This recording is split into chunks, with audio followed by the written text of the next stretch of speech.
Total हम लोग अभी स्टेट ऑफ मैटर पढ़ रहे हैं, ठीक है। स्टेट ऑफ मैटर मतलब कि पदार्थ के अवस्था, पदार्थ का अवस्था कितना होता है ये बताओ, पदार्थ का कुल कितना अवस्था ऐसे होता तो आज लेकिन हम लोग को तीन पढ़ना है। तीनों कौन कौन सा है? तो पहला होता है सॉलिड जिसको ठोस अवस्था कहते हैं, दूसरा होता है लिक्विड जिसको द्रव अवस्था कहते हैं, और तीसरा होता है गैस जिसको कौन सा अवस्था कहते हैं? गैसीय अवस्था कहते हैं, ठीक है। ठोस का गुण बता दिए थे, द्रव का भी गुण तुमको पता है और गैस का भी गुण पता है। अब हम लोग पढ़ रहे हैं कि इसमें मेन रूप से किस पे फोकस कर रहे हैं? गैसीय अवस्था पर। किस पे फोकस कर रहे हैं? गैसीय अवस्था पर। तो गैसीय अवस्था का कुल 4 नियम पता है, ठीक है। पहला नियम था बॉयल्स लॉ, कैसा था? बॉयल का नियम। तो पहला नियम हमारे पास था बॉयल्स लॉ। बॉयल्स लॉ क्या कहता था? तो ये कहता था कि प्रेशर और वॉल्यूम के बीच का उल्टा प्रोपोर्शनलिटी का रिलेशन होता है। मतलब प्रेशर बढ़ेगा तो वॉल्यूम कम बढ़ेगा और वॉल्यूम बढ़ेगा तो प्रेशर बढ़ेगा। दूसरा जो नियम था वो था चार्ल्स लॉ। चार्ल्स लॉ किसके किसके बीच का संबंध बताता है? टेम्परेचर और वॉल्यूम। चार्ल्स लॉ का कहना था कि volume is directly proportional to temperature. मतलब अगर हम टेम्परेचर बढ़ाते हैं तो वॉल्यूम भी बढ़ेगा, अगर हम टेम्परेचर घटाएंगे तो वॉल्यूम भी घटेगा। तीसरा नियम क्या था? तीसरा नियम था गे-लुसैक्स लॉ। Gay-Lussac's law. इसमें कहा जाता था कि प्रेशर और टेम्परेचर, मतलब अगर हम प्रेशर बढ़ाएंगे तो टेम्परेचर भी बढ़ेगा, अगर हम टेम्परेचर बढ़ाएंगे तो प्रेशर भी बढ़ेगा। मतलब दोनों कैसा है? Directly proportional. डायरेक्टली का मतलब होता है समानुपाती, ठीक है। और ये होता है विषमानुपाती। विषमानुपाती का मतलब इनवर्सली प्रोपोर्शनल, उल्टा है, एक बढ़ेगा तो दूसरा घटेगा। एक और नियम था क्या इसमें? चौथा नियम था जिसको कहते हैं एवोगाड्रो का नियम। ये कहता था कि volume is directly proportional to number of moles या अमाउंट ऑफ सब्सटेंस। मतलब जितना ज्यादा पदार्थ रखेंगे उतना ही ज्यादा वॉल्यूम होगा। अगर हम 1 लीटर है तो मतलब 1 लीटर वॉल्यूम मान लो कि 2 ग्राम पदार्थ है तो 2 ग्राम और डालेंगे तो वॉल्यूम कितना हो जाएगा? 4 लीटर। ये सब चीज का थोड़ा ध्यान देना। अब इन दोनों को मिला करके इन चारों को मिला करके बना है ideal gas law. Ideal gas law. Ideal gas law को कहते हैं आदर्श गैसीय नियम। अब इसमें बोला गया था कि पीवी जो होता है वो आरटी, पीवी जो होता है वो एनटी के प्रोपोर्शनल होता है। पीवी जो होता है वो एनटी के प्रोपोर्शनल। यहाँ पर तो कांस्टेंट अभी प्रोपोर्शनल है, बराबर नहीं है। अब बराबर करने के लिए यहाँ पर तो कांस्टेंट आता है जिसको शुरुआत में केएनटी कहा गया, मतलब के कहा गया और यहाँ पर एनटी रखने को। अब इसी के को बाद में लिखा गया क्या? आर। ये हो गया एन आर टी। तो पीवी बराबर एन आर टी, ये हो गया हमारा आइडियल गैस लॉ, ठीक है। क्या? हाँ, इसको गैस कांस्टेंट कहते हैं। इसका वैल्यू कल बताया था, कल 8.134, 8.134, ठीक है। चलो अब ध्यान से देखना, ठीक है। ये अब हम लोग आइडियल गैस के बारे में पढ़ने जा रहे हैं। ये क्या लिखे हैं? Ideal gas. तो आदर्श गैस होता क्या है? क्या ऐसा है कि उसको आदर्श गैस कहा जा रहा है, सिर्फ गैस नहीं कहा जा रहा है, ठीक है। चलो तो हेडिंग डालते हैं आइडियल गैस का। इसको अलग से एनसीईआरटी में नहीं दिया ना, आइडियल गैस का लिखा है अलग से, नहीं दिया हुआ। चलो फिर भी लिख पाते हैं क्योंकि समझना पड़ेगा तुमको। अगला जो टॉपिक है उसको समझने के लिए तुमको पहले गैस, आइडियल गैस समझना पड़ेगा कि आइडियल कब हो जाता है गैस।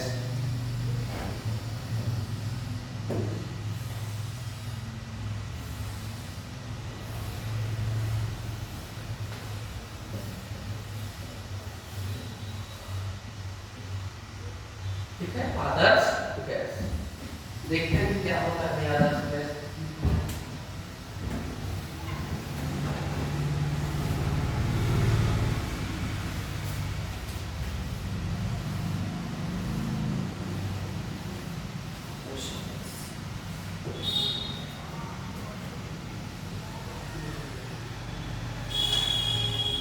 चलो लिखो इसमें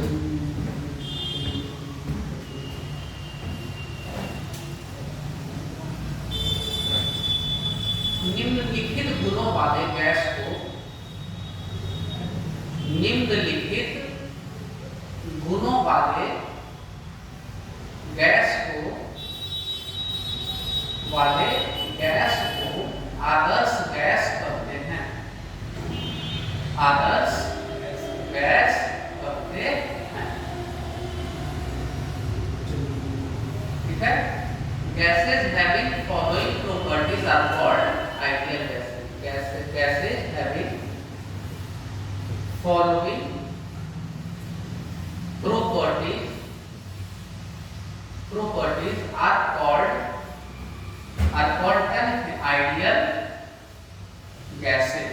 Are called ideal gases. मतलब इसका कुछ प्रॉपर्टी लिखवा दें। जैसे कोई ऐसे समझो, किसी भी आदमी को आदर्श कब मानोगे? जब तुम्हारा कुछ खास प्रॉपर्टी को फॉलो करके, कोई दारू पी रहा है, कोई बंदूक लेकर घूम रहा है, चाहे लड़ाई पीटी करता है, किसी को गाली दे रहा है, उसको तुम अपना आदर्श मानोगे? या फिर तुम चलो मान के लिए, क्योंकि तुमको ऐसा हो सकता है बनना है, लेकिन जनरली दुनिया उसको आदर्श मानेगा नहीं। हमारे लिए आदर्श होता है एग्जाम्पल, जैसे कि राम को आदर्श माना जाता है। क्यों? क्योंकि उनका जो प्रॉपर्टी था, उनका जो गुण था वो बढ़िया था। तो बढ़िया गुण वाले लोगों को क्या माना जाता है? आदर्श माना जाता है। तो गैस में भी हमको कुछ उसका गुण होगा गैस का। अगर वैसा गुण रहा किसी गैस में, उस गैस को हम क्या मानेंगे? आदर्श गैस मानेंगे, उसको हम आइडियल गैस मानेंगे। ठीक है। चलो अब इसमें आगे बढ़ते हैं। इसका जो पहला प्रॉपर्टी होता है उसको कहते हैं, पहला प्रॉपर्टी है कि volume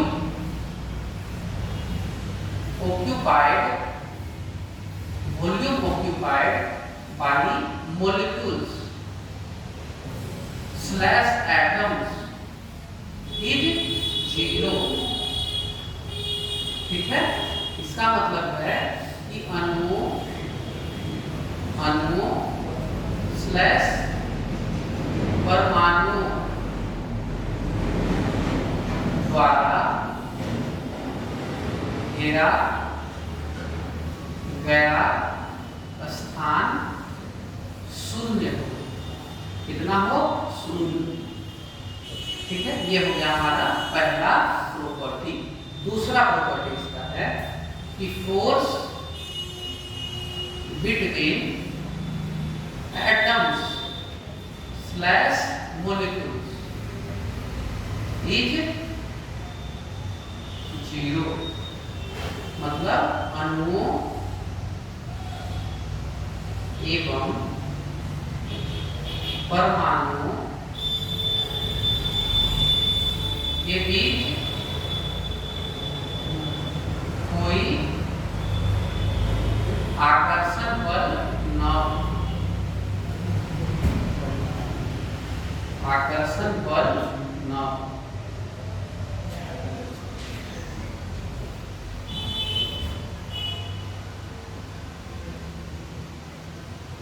It is incompressible. Sorry, इसको कहते हैं it is non-liquefiable। ठीक है। मतलब उसको कभी लिक्विड में बदला नहीं जा सकता। ठीक है। तो ये तीन प्रॉपर्टी अगर कोई गैस फॉलो करता है, मेन रूप से यही दोनों है, ये तो अपने आप हो जाएगा। अगर ये दोनों होगा तो ये अपने आप हो जाता है।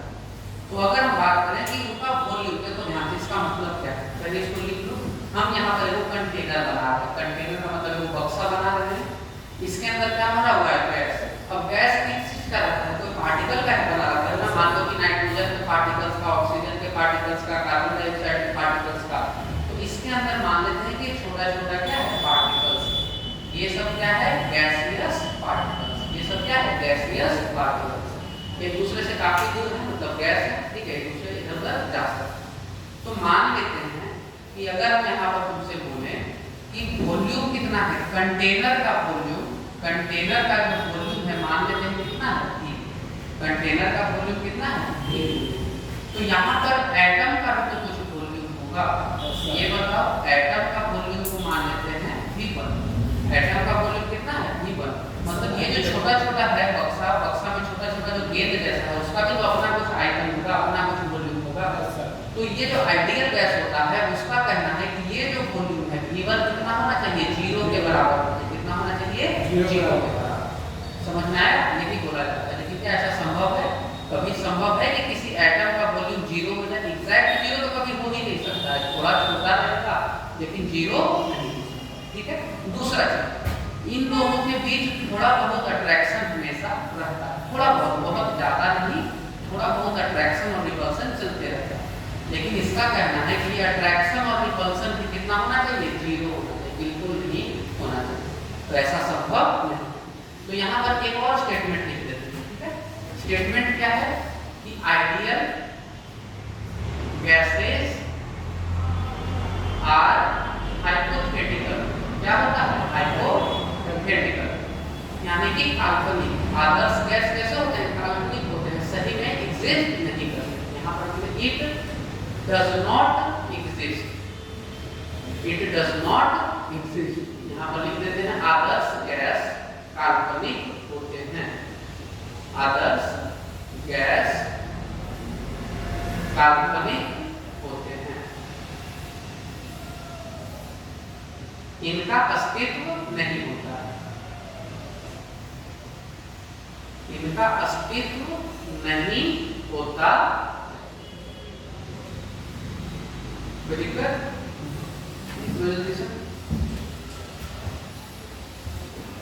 समझना गया ना कि कभी सही में नहीं रहता है, कल्पना है।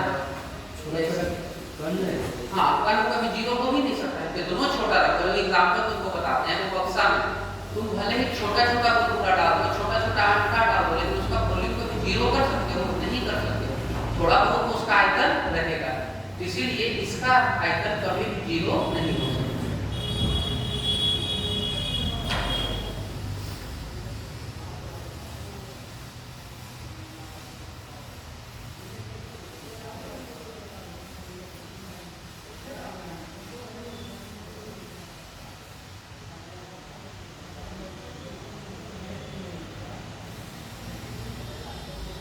अनियोन्य क्या मतलब, क्या लिखा है, मतलब याद है किसी को? अनियोन्य एक शब्द लिखा है ना कल? हाँ, अनियोन्य इसका मतलब क्या होता है?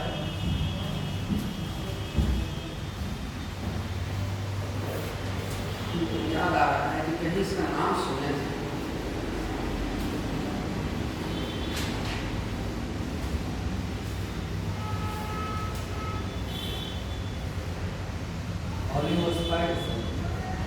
Volume occupied, OCCUPIED।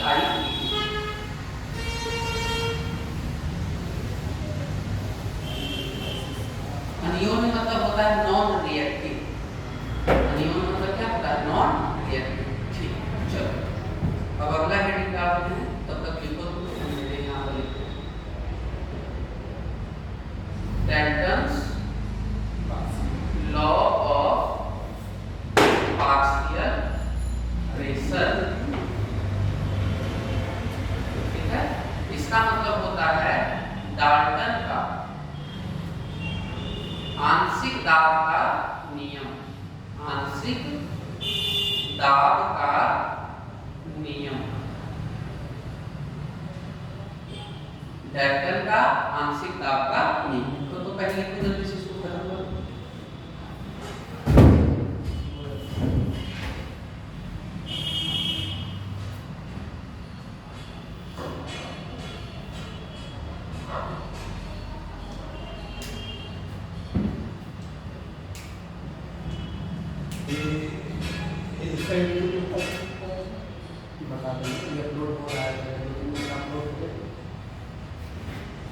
वेरिफिकेशन नहीं हुआ है, इसमें दिक्कत हो रहा है, इसलिए मैं ज़्यादा वीडियो नहीं कर सकता जब तक वेरिफिकेशन नहीं हुआ।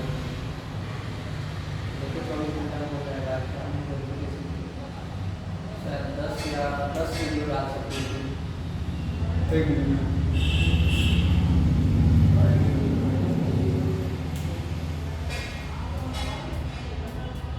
10 वीडियो से ज़्यादा हो जाता है।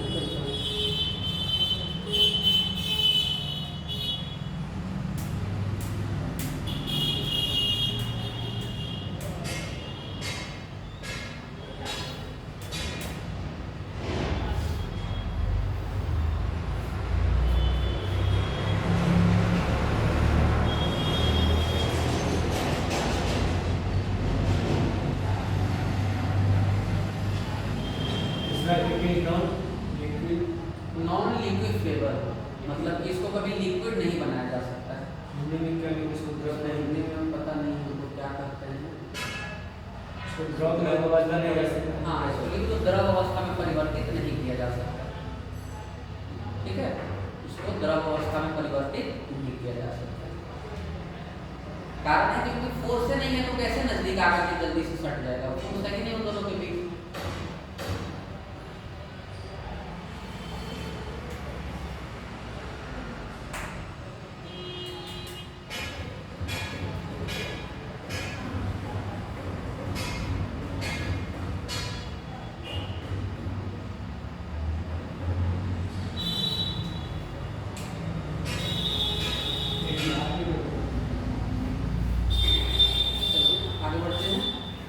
Dalton's law of partial pressure. Partial pressure का मतलब होता है आंशिक दाब। ठीक है, ध्यान से समझना, आंशिक दाब कितना होता है।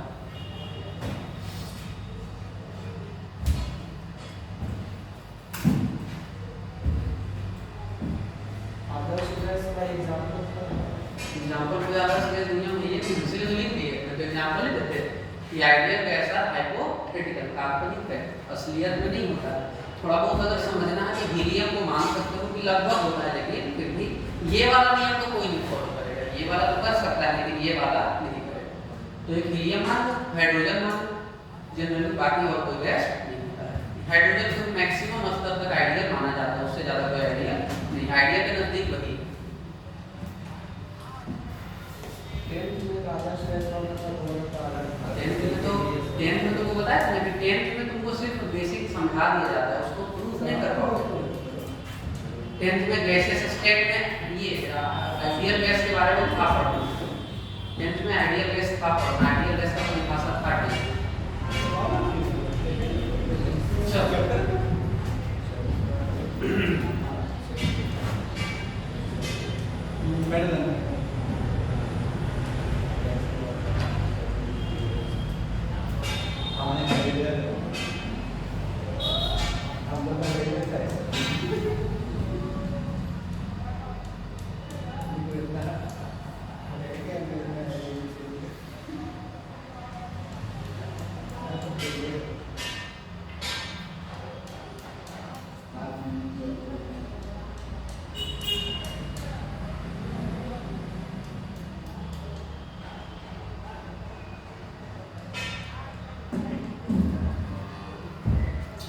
Yes sir.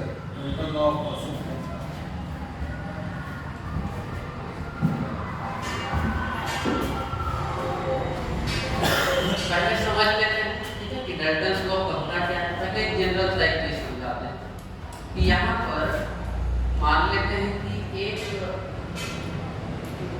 यहाँ पर एक प्लेटफॉर्म है। प्लेटफॉर्म का मतलब होता है एक जगह खड़ा होने का। यहाँ पर एक खड़ा होने का स्टेज समझ लो एक तरह से, ठीक है।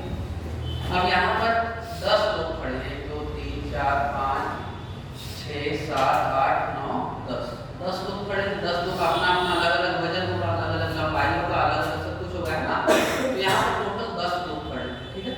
अब मान लेते हैं कि इसका वजन है 40, इसका वजन 45 है, इसका 60 है, इसका 55 है, इसका 50 है, इसका 45 है, इसका 80 है, इसका 60 है, इसका 90 है और इसका 100। मान लेते हैं कि ये सबका वजन है। यहाँ पर एक हम तौलने वाला मशीन लगा देते हैं, क्या वेटिंग मशीन, वेइंग मशीन जिसको कहते हैं, कि इसको तौलने के लिए हमें तराजू यहाँ पर लगा देते हैं। तो इस तराजू का रीडिंग कितना होगा? रीडिंग मतलब यहाँ पर कितना केजी दिखाएगा? सच जोड़ के बताओ, जोड़ के बताओ इसको।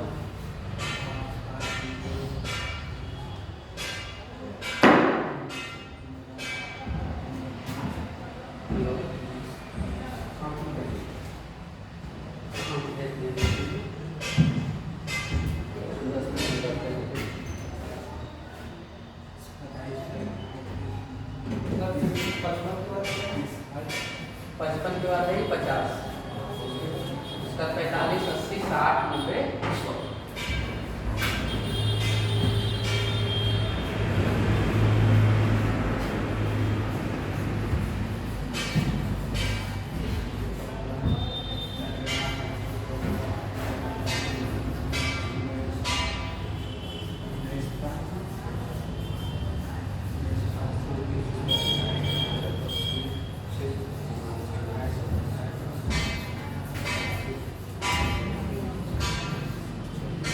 कितनी जुड़ा है आप? कितना?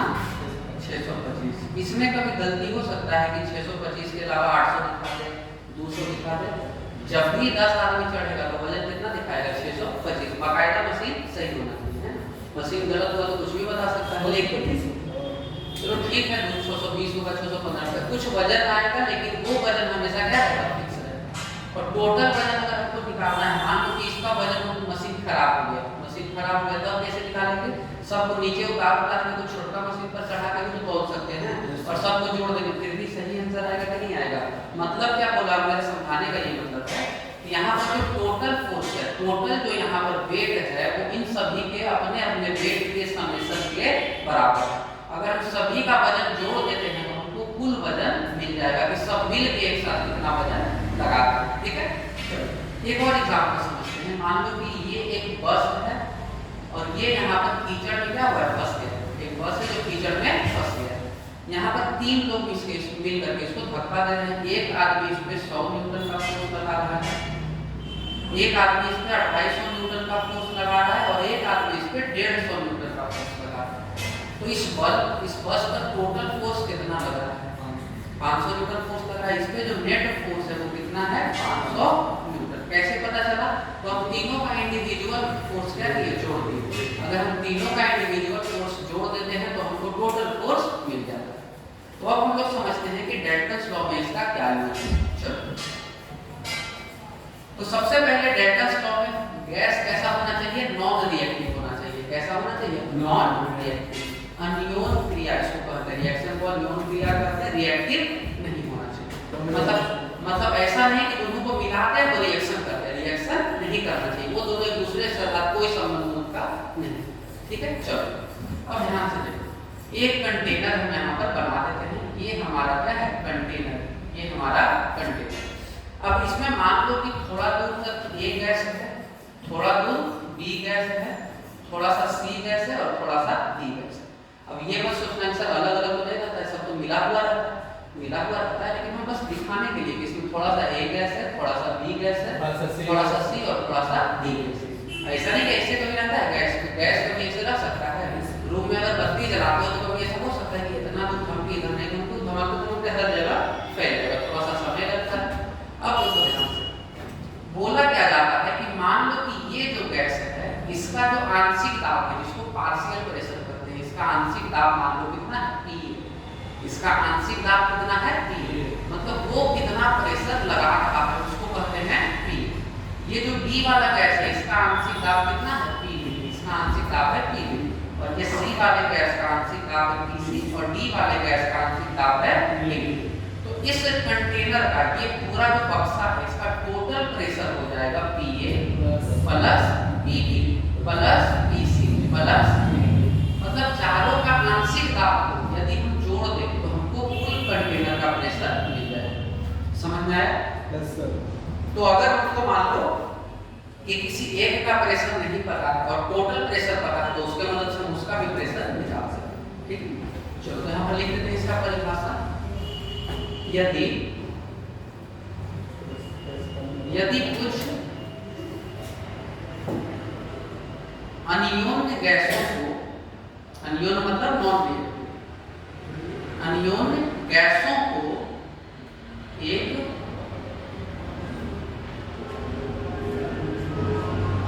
एक जगह पर बंद रखते हैं, एक जगह पर बंद रखते हैं तो उनके आंशिक दाब उनके आंशिक दाब का जो योग होगा का योग उस बर्तन के कुल दाब के बराबर होगा, कुल दाब के बराबर होगा। समझ में आया इसका मतलब? कि उन सब का आंशिक दाब का योगफल होगा जो जोड़ने पर मिलेगा उस कंटेनर के पूरे प्रेशर के बराबर। ठीक है, तो यहाँ पर घटेगा कि घटना पड़ेगा। चलो लिखो जल्दी से इसको।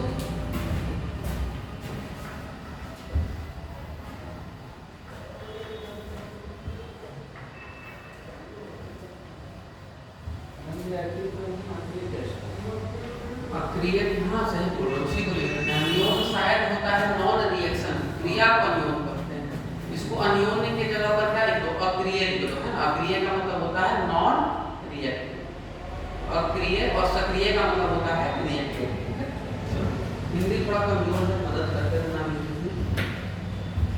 अब आगे बढ़ते हैं, इसमें इंग्लिश में इसको लिख देते हैं। जब कुछ सक्रिय अक्रिय गैसों का, यहाँ लिख देते हैं if some non-reactive gases, if some non-reactive gases are placed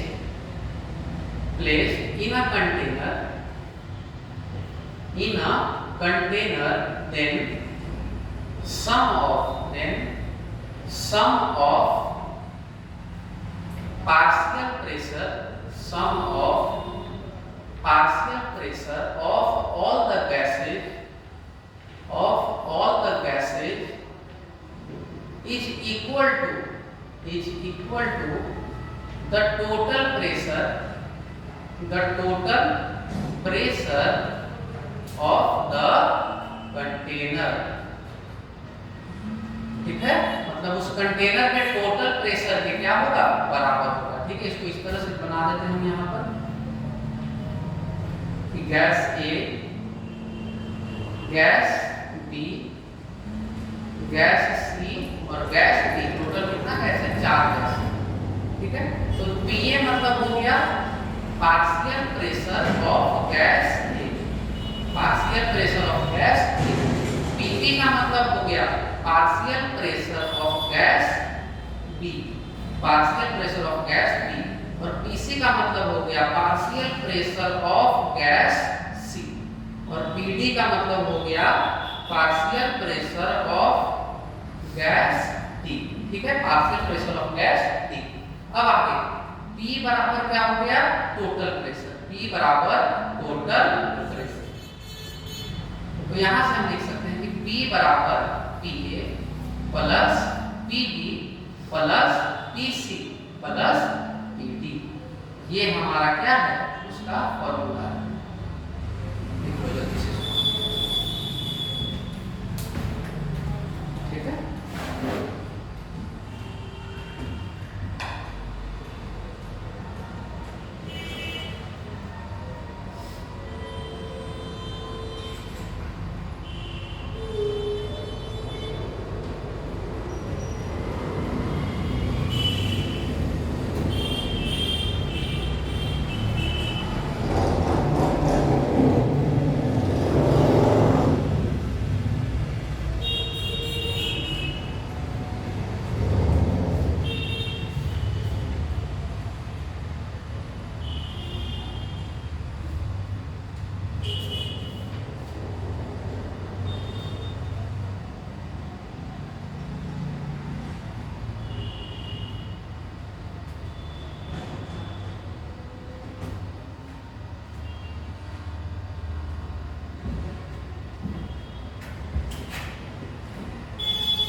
mole fraction, एक नया चीज समझेंगे तब जाकर इसका फॉर्मूला लिखेंगे। मोल फ्रैक्शन का मतलब होता है मोल अंश। क्या होता है, मोल अंश। चलो, मोल अंश, मोल फ्रैक्शन लिखो, मोल अंश।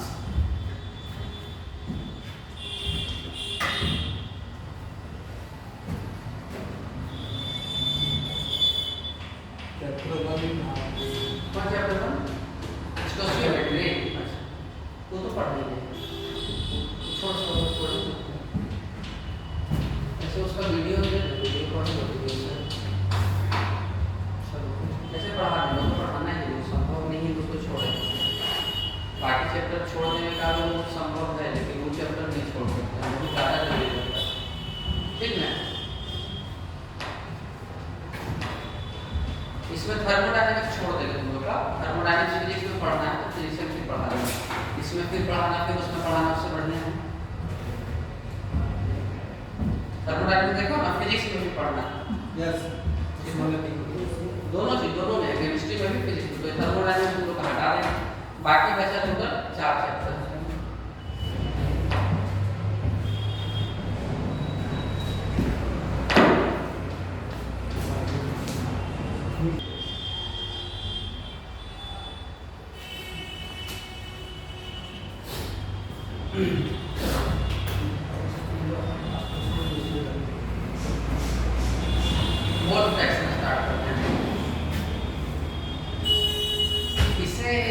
बड़ा सा एक्स से जाई इसको कहते हैं, इसे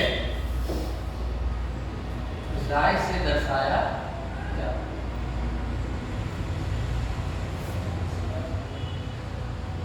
ठीक है, इसे जाई से दर्शाया जाता है। इसको ध्यान से समझिए। ये होता क्या है, मोल फ्रैक्शन, इसका काम कहाँ पे पड़ेगा। तो मोल फ्रैक्शन बराबर होता है मोल फ्रैक्शन ऑफ ए। मान लेते हैं कि मोल फ्रैक्शन किसका निकालते हैं, ए का।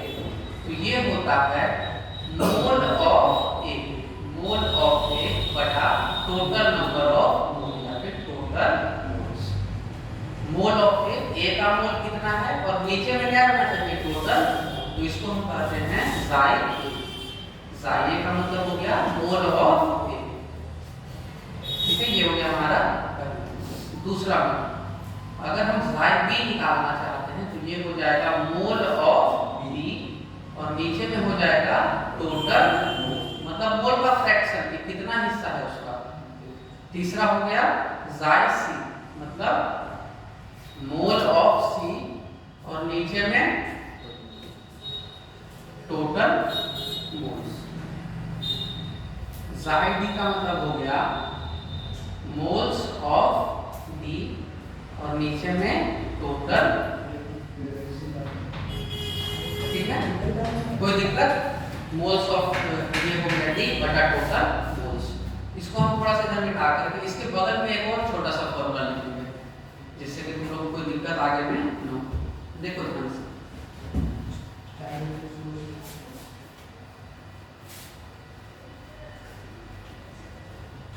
देखो ध्यान से, इसको हम लिखेंगे Na बटा n। Na का मतलब n का मोल, a का मोल और n का मतलब टोटल। यहाँ पर हो जाएगा Nb बटा n, यहाँ पर हो जाएगा Nc बटा n और यहाँ पर हो जाएगा Nd बटा n। ठीक है, यहाँ पर Na का मतलब a का मोल, Nb का मतलब b का मोल, Nc का मतलब c का मोल और Nd का मतलब d का मोल। ठीक है, तो टोटल मोल कितना हो गया, टोटल मोल हो गया Na plus Nb plus Nc plus Nd। तो यहाँ से एक और चीज लिख लो कि Na plus Nb plus Nc plus Nd बराबर कितना, बराबर कितना। ठीक है, तो यहाँ से अगर तुम टोटल निकालना चाहते हो, जाई ए प्लस जाई बी प्लस जाई सी प्लस जाई डी बराबर कितना हो जाएगा, 1 हो जाएगा। बराबर कितना हो जाएगा, 1। फ्रैक्शन को जोड़ते जाओ, सब का एक एक हिस्सा जोड़ते जाओ तो पूरा हिस्सा ना मिल जाएगा। जैसे कि एक कलम, एक मतलब समझ लो एक बर्तन है, उसका 5 हिस्सा हो गया या फिर एक सामान का 5 हिस्सा कर दिए। अब वो पांचों हिस्सों को जोड़ दो तो फ्रैक्शन कितना हो जाएगा, 1 हो जाएगा। जोड़ के भी देख सकते हो, Na बटा n प्लस Nb बटा n प्लस Nc बटा n और प्लस Nd बटा n। जोड़ दो तो ऊपर में Na plus Nb plus Nc plus Nd और नीचे में कितना होगा, Na Nb Nc Nd को मिला करके क्या लिख सकते हैं, n लिख सकते हैं। तो ये हो जाएगा n, नीचे में भी है n बटा n, कितना होता है 1। तो सबका मोल फ्रैक्शन जोड़ने पर कितना आता है, 1 आता है। मोल फ्रैक्शन जोड़ने पर कितना आता है, 1। समझ में आया? चलो आगे बढ़ते हैं, लिखो जल्दी फटाक से इसको, है ना, बहुत आसानी सब। देखो यही चीज होता है, कोई भी सब्जेक्ट इजी बनाया गया है लेकिन उसको सिस्टमैटिक ढंग से पढ़ोगे तब। ऐसा नहीं कि चैप्टर में जो 3 को मेन टॉपिक है पढ़ लिया, अगर मेन टॉपिक को समझाने के लिए छोटा छोटा टॉपिक रहता है। जैसे कि मोल फ्रैक्शन अगर नहीं बताएंगे, अब देखो पार्शियल प्रेशर समझाएंगे तो पार्शियल प्रेशर में तुमको अगर ये नहीं पता रहेगा तो पार्शियल प्रेशर कुछ नहीं समझ में आएगा। डायरेक्ट फॉर्मूला लिख देते, क्या दिक्कत है, फॉर्मूला से तुमको मतलब है, लेकिन फॉर्मूला समझ में भी तो तुमको आना चाहिए कि क्या चीज का फॉर्मूला है, कहां से आया, कैसे आया। किसका, किसको हिंदी में लिखना है, मोल ऑफ ए। मोल को हिंदी में मोल कहते हैं, ए का मोल बटे कुल मोल, बी का मोल बटे कुल मोल। मोल हिंदी में भी मोल ही कहलाता है। मोल का मतलब होता है एक मोल बराबर कितना, एक मोल बराबर 6.023 गुना 10 के पावर 23 वस्तुएं। ठीक है, इसी को एक मोल कहा जाता है।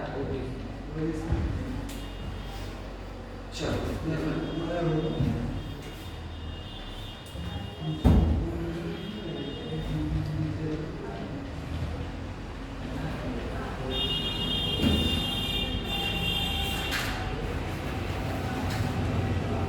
तो पार्शियल फ्रैक्शन जानते हो, हर एग्जाम का बहुत ही पसंदीदा टॉपिक रहता है। गैसेस स्टेट में पार्शियल प्रेशर के अलावा किसी से सवाल नहीं पूछता है।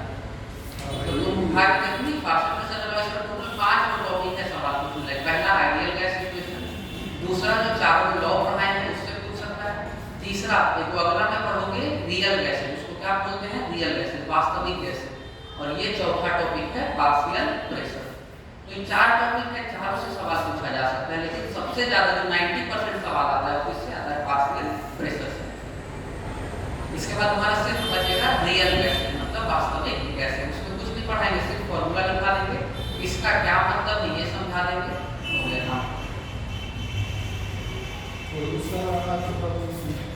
कुछ नहीं, उसमें एनसीईआरटी में 2-3 पेज खाली समझाया गया है, तो समझाने के लिए थोड़ी उनको लिखवाएंगे, समझाया तो मुझे जाएगा ना, बाकी उसका जो फॉर्मूला है वो तो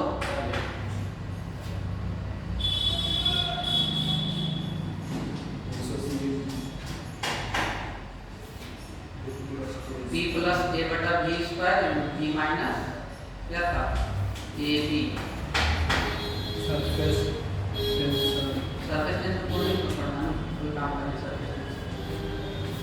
सरफेस टेंशन फ्लूइड में पढ़ना पड़ेगा,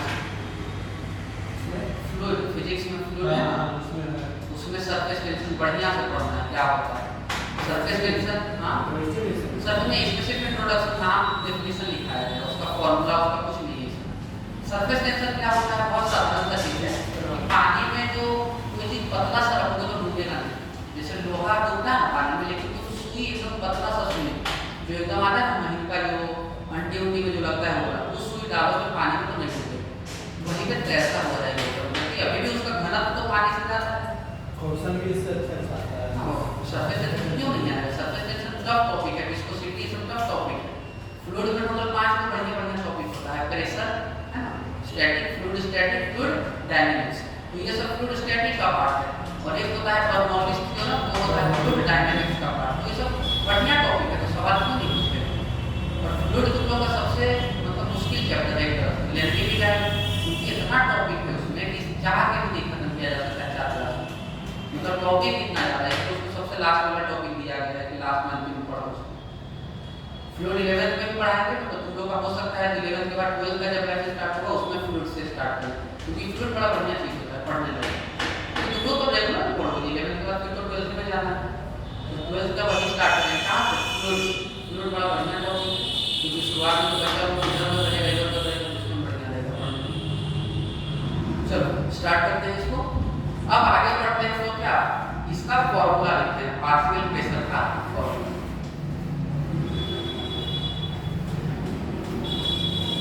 हम लोग का इंजीनियरिंग में भी फ्लूइड ही सबसे ज्यादा दिमाग खराब करता है, फ्लूइड बहुत ज्यादा दिमाग खराब करता है। इंजीनियरिंग भी करेंगे तो वहाँ भी मैकेनिकल में फ्लूइड पढ़ना का एक सब्जेक्ट रहता है, चैप्टर वहाँ नहीं लगता है, वहाँ से जो चैप्टर पढ़ रहे हैं सब सब्जेक्ट बन जाता है, और एक ही सब्जेक्ट का इसका लगभग कम से कम भी तो मेरे पास 2 कॉपी भरा हुआ है, इतना मोटा सिर्फ फ्लूइड का, बहुत तगड़ा टॉपिक था फ्लूइड पढ़ना। फ्लूइड हो जाता है, फिर आ जाता है मैकेनिक्स, ये भी बहुत तगड़ा टॉपिक है।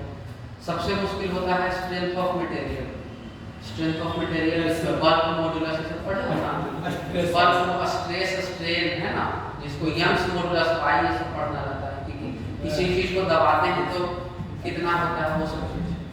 चलो अब आते हैं पार्शियल प्रेशर, ठीक है। तो पार्शियल प्रेशर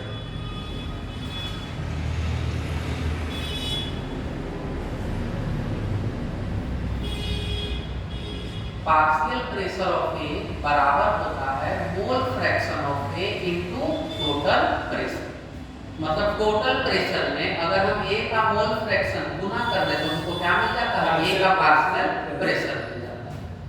अगर हम पार्शियल प्रेशर ऑफ बी निकालना चाहते हैं तो mole fraction of B into total pressure, partial pressure of C का बात करें तो mole fraction of C into total pressure, और पार्शियल प्रेशर ऑफ डी बराबर mole fraction of B into total pressure. कोई दिक्कत इसमें? अब ध्यान से देखो, PA plus PB plus PC plus PD बराबर P होना चाहिए ना, ये हम तुमको डेफिनेशन में ही लिख पाए थे कि टोटल प्रेशर जोड़े हैं तो सबका अपना अपना प्रेशर जोड़ेंगे तो टोटल प्रेशर के बराबर होगा। करके देख लेते हैं कि बराबर आता है कि नहीं, तब ना मानेंगे। अपने मन से तो बोलने, मेरे बोलने से थोड़ी मानेंगे। चलो देखो ध्यान से, तो PA का मान है साई A इंटू P, है ना, Sai A into P, plus TB का मतलब है Sai T into P, plus psi C into P, plus psi D into P। अब यहाँ से P को क्या करो, कॉमन, P को कॉमन, बचा क्या, Sai A plus psi B plus psi C plus psi D।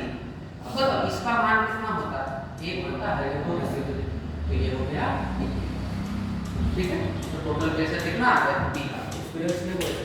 Sai कहते हैं, x बराबर x बहुत जगह इस्तेमाल होता है, इसलिए तो साई लिखा गया 4 साई डॉट करा दो साई।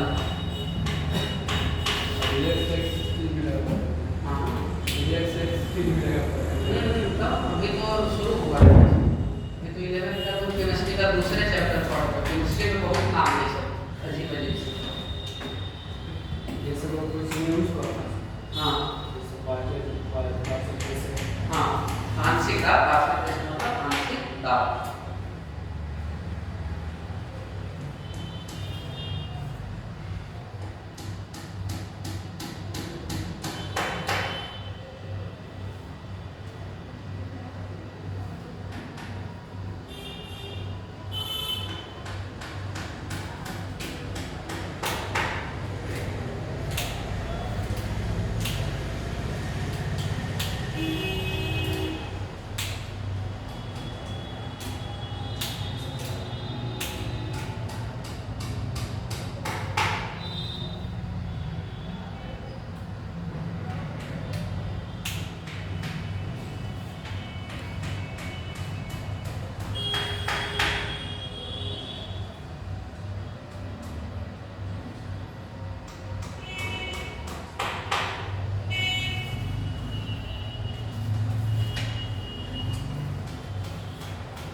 लिख दिए सब लोग, आगे बढ़ जाओ, जल्दी से लिख लो। या हम लोग बढ़ते हैं वेलोसिटी की तरफ, ठीक है। वेलोसिटी ऑफ मॉलिक्यूल्स या एटम्स, वेलोसिटी ऑफ एटम्स या मॉलिक्यूल्स।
चलो आगे बढ़े। Kinetic energy and molecular speed, ठीक है।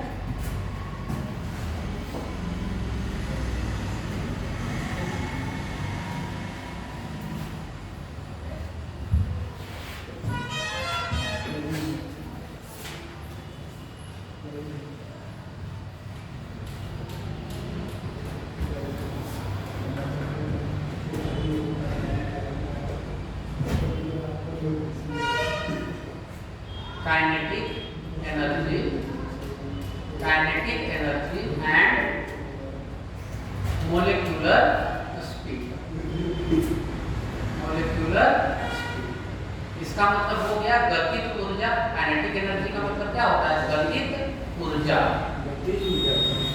एवं गतिज ऊर्जा एवं क्या हो जाएगा मॉलिक्यूलर गति। ठीक है,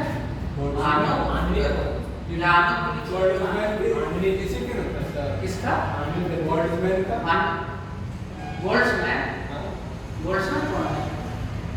क्या मतलब नहीं समझे क्या बोल रहे हैं? बोल्ट्जमैन कांस्टेंट का बात कर रहे हैं। हाँ बोला बोल्ट्जमैन, हाँ बोल्ट्जमैन कांस्टेंट उसका उतना काम करता नहीं है। हम लोग को सिर्फ क्या जानना है कि वेलोसिटी कितना होता है, कि कैसे होता है। ठीक है, बोल्ट्जमैन कांस्टेंट यहीं से आता है। ठीक है, चलो देखो ध्यान से। अब हमें एक चीज पता है कि जो काइनेटिक एनर्जी होता है किसी का भी गतिज ऊर्जा जो होता है ये होता है हाफ mv²। क्या होता है? Half mv²। तो अगर हम वेलोसिटी निकाल देते हैं तो उसका काइनेटिक एनर्जी भी निकाला जा सकता है। तो हमारा मेन काम क्या है? काइनेटिक एनर्जी से पहले क्या निकालना? वेलोसिटी या फिर स्पीड। यहाँ पर वेलोसिटी का इस्तेमाल इसलिए नहीं किया जा सकता है क्योंकि ये मॉलिक्यूल कभी इधर कभी इधर जाते रहता है, उसका कोई एक खास डायरेक्शन नहीं होता। लेकिन वेलोसिटी तो होता है ना कुछ तो स्पीड होगा। चलो तो हम लोग यहाँ पर तीन तरह का वेलोसिटी पढ़ते हैं। पहला जिसे कहते हैं रूट मीन स्क्वायर। क्या कहते हैं? Root mean square. दूसरा होता है average velocity. Root mean square velocity इसको लिख देते हैं। एक हो गया एवरेज वेलोसिटी और तीसरा हो जाता है जिसको कहते हैं most probable speed, most probable velocity. ठीक है, रूट मीन स्क्वायर का मतलब शायद हो जाता है क्या? रूट मीन स्क्वायर, रूट का मतलब होता है वर्ग और मीन का मतलब क्या होता है? औसत। रूट मीन स्क्वायर, स्क्वायर का मतलब क्या हो जाएगा? वर्गमूल। अच्छा इसका रूट का मतलब वर्गमूल होता है ना। हाँ तो इसका हम कह सकते हैं कि इसका क्या हो जाता है? इसका हो जाता है शायद माध्य वर्गमूल हो जाता है। वर्ग माध्य मूल वेग। ठीक है, वर्ग माध्य मूल वेग। ठीक है, इसको कहते हैं औसत वेग। इसको क्या कहते हैं? औसत वेग कहते हैं। ठीक है,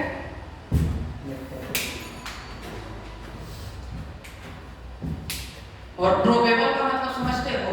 प्रोबेबल का मतलब जिसका संभावना ज्यादा है। तो अति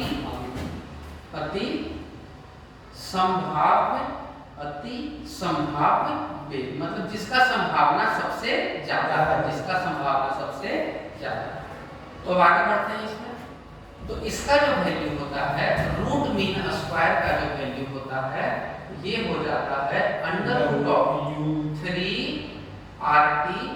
√3RT/m। क्या होता है? 3RT/m।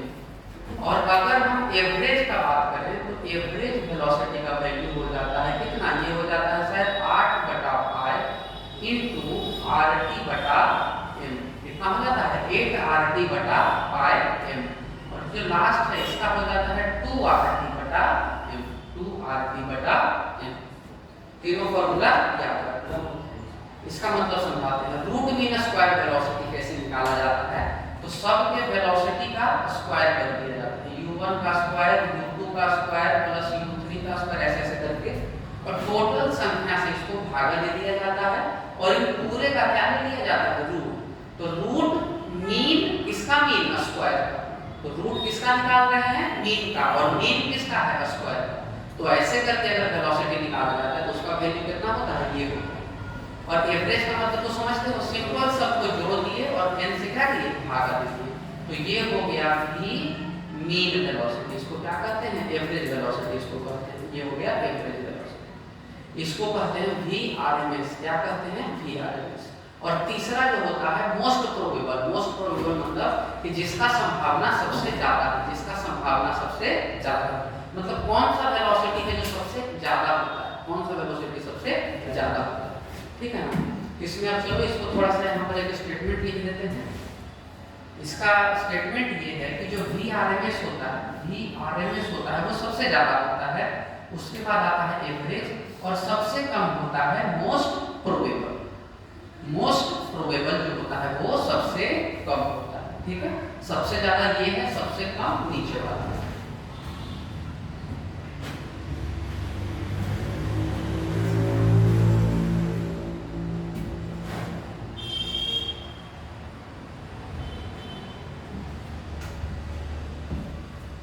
ठीक है, 1.224 का अनुपात होता है 1:1 और 1.1, ये इसका अनुपात है। ये थोड़ा सा ज्यादा होता है, ये उससे थोड़ा सा कम और ये सबसे कम।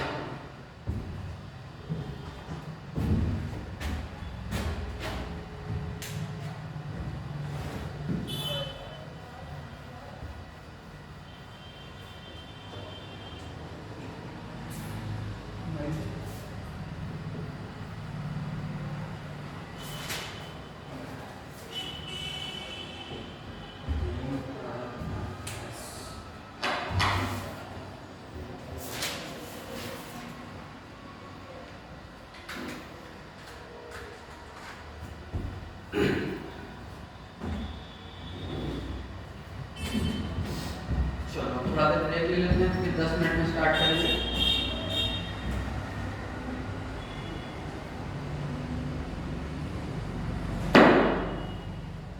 इसका मान बताइए, वर्ग माध्यम का मान। हाँ, वो फॉर्मूला है उसका कि अगर हमको m मोलिकुलर मास का एक पदार्थ दिया हुआ है, मतलब m मतलब क्या है, मोलिकुलर मास, और r और t को पता है तुमको, तो टेम्परेचर, और जो मान लो टेम्परेचर तुमको दिया है और उसका मोलिकुलर मास दिया है, तो उसका जो रूट मीन स्क्वायर है तुम निकाल सकते हो। ठीक है ना, चलो।